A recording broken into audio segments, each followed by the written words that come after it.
Direct News TV. August 16, 2023. Haiti's crisis deepens as thousands are displaced by violence. A surge in violence in parts of Haiti's capital over the past week has pushed more than 3,000 people to flee their homes, including many who have been forced to seek shelter in improvised sites that leave them vulnerable to attacks. More than half of the internally displaced people in Port-au-Prince have had to leave their temporary accommodations in host communities for the improvised sites where conditions are extremely dire, the International Organization for Migration, IOM, said on Wednesday.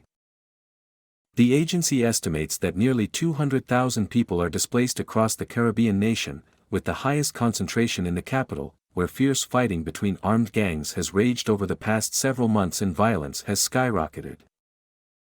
High levels of insecurity are creating a climate of mistrust between certain host communities and displaced populations, thus deteriorating social cohesion, the IOM said.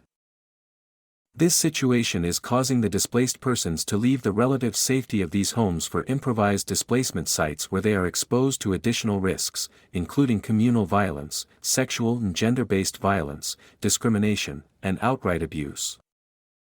Earlier this week, an IOM emergency data tracker reported that armed violence in the Port-au-Prince neighborhoods of Carrefour Fuilis and Savanes Pistaques at the weekend had forced approximately 3,556 people across 717 households to flee.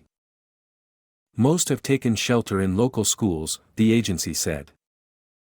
Gang violence has surged in Haiti, particularly after the July 2021 assassination of President Jovenel Moïse, which created a power vacuum, and the country's virtually non-existent government system has made stemming attacks more difficult.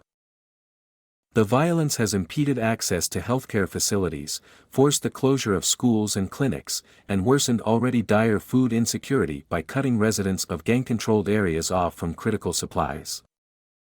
Meanwhile, Haiti's de facto leader, Prime Minister Ariel Henry, whom Moïse chose for the post just days before he was killed, has faced a crisis of legitimacy, and attempts to chart a political transition for Haiti have failed.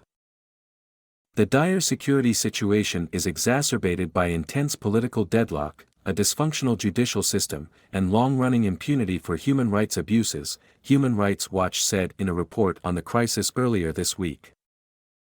In October of last year, Henry called on the international community to help set up a specialized armed force to quell the violence, a demand that has the backing of the United States and the United Nations.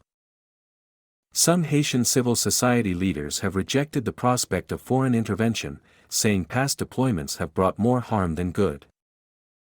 But late last month, Kenya said it was prepared to lead a multinational force in Haiti, provided the mission gets a mandate from the UN Security Council to help train and assist the Haitian police to restore normalcy. A Kenyan delegation is expected to travel to Haiti soon to assess a possible mission. Meanwhile, news outlets reported on Tuesday that UN Secretary-General Antonio Guterres had offered a range of options for Haiti in a report to the Security Council. Addressing the security situation in Haiti requires a range of coercive law enforcement measures, including active use of force in targeted police operations against heavily armed gangs, Guterres said in the 12-page letter, as reported by the Associated Press. The report came in response to a Security Council resolution adopted on July 14 asking Guterres to come up with a full range of options within 30 days to help address the violence in Haiti, the news agency said. My name is Kingsley. Please like, share, subscribe and hit that notification bell so you can be the first to be notified whenever we post. You won't regret it.